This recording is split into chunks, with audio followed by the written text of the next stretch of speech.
जमीन घोटाला मामले में 3 दिनों की पूछताछ के बाद आरोपी शेखर कुशवाहा को कोर्ट में पेश किया गया।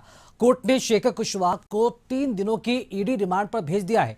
शेखर कुशवाहा को 14 जून को पूछताछ के क्रम में ईडी ने गिरफ्तार किया था। जमीन घोटाला मामले में शेखर के ठिकाने पर ईडी 2 बार छापेमारी कर चुकी है।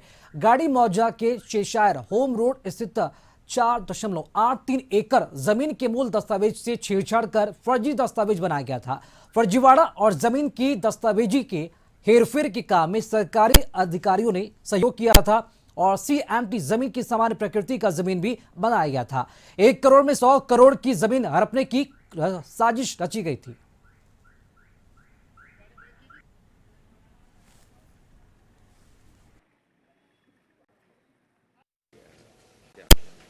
The ED has filed a petition for the extension of the remand order.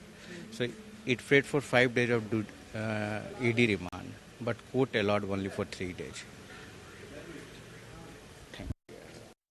इसी खबर पर अधिक जानकारी देने के लिए फोन लाइन से संवाददाता हमारे साथ जुड़ चुके हैं। संदीप, एक बार फिर से ईडी को कस्टडी मिली है। शेखर कुशवाहा 3 दिन तक अब ईडी के कस्टडी में रहेंगे, क्या लगता है? और किस तरह के जो खुलासे होने बाकी रह गए और किस तरह के और भी जो प्रश्न है वो रह गए हैं, ईडी किस तरह के सवाल पूछ सकती है और क्या कुछ और बड़ा खुलासा हो सकता है इस पूरे मामले में?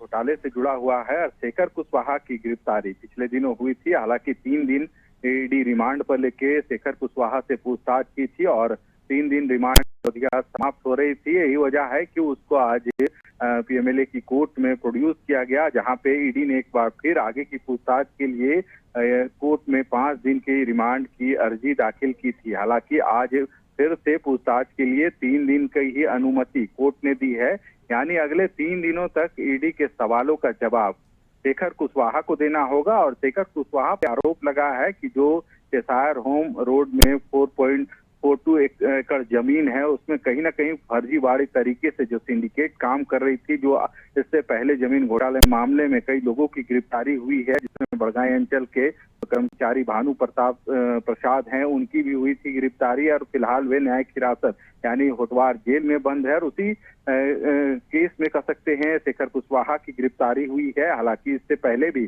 कई बार ईडी ने सम्मन जारी कर इनसे पूछताछ की थी। इनके घर ठिकानों पर ईडी ने रेड भी किया था और कई ऐसे दस्तावेज मिले थे जिसके आधार पर इनको पूछताछ के लिए बुलाया गया था।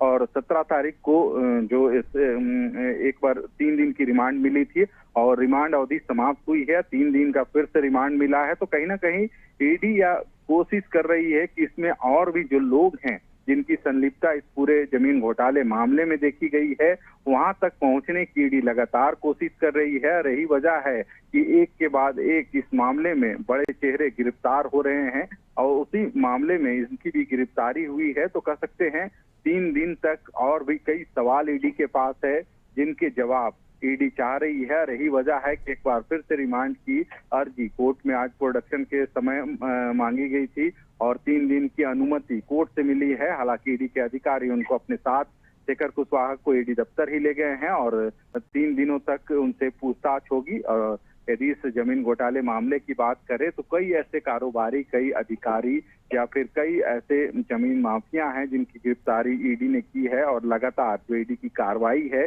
जमीन घोटाला को लेकर लगातार कार्रवाई चल रही है।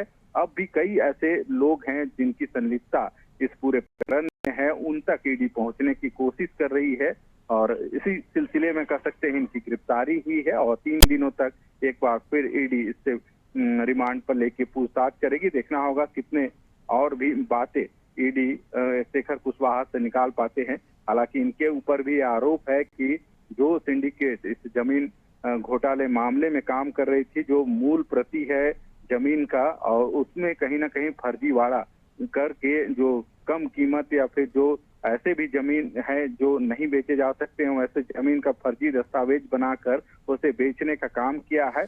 और ईडी की कार्रवाई बिल्कुल संदीप, देखना कामयाब होगा कि ईडी की हिरासत में 3 दिनों की हिरासत में शेखर कुशवाहा किस तरह के जो राज है बाहर उगल पाते। फिलहाल शुक्रिया संदीप, खबर पर जानकारी देने के लिए आपका।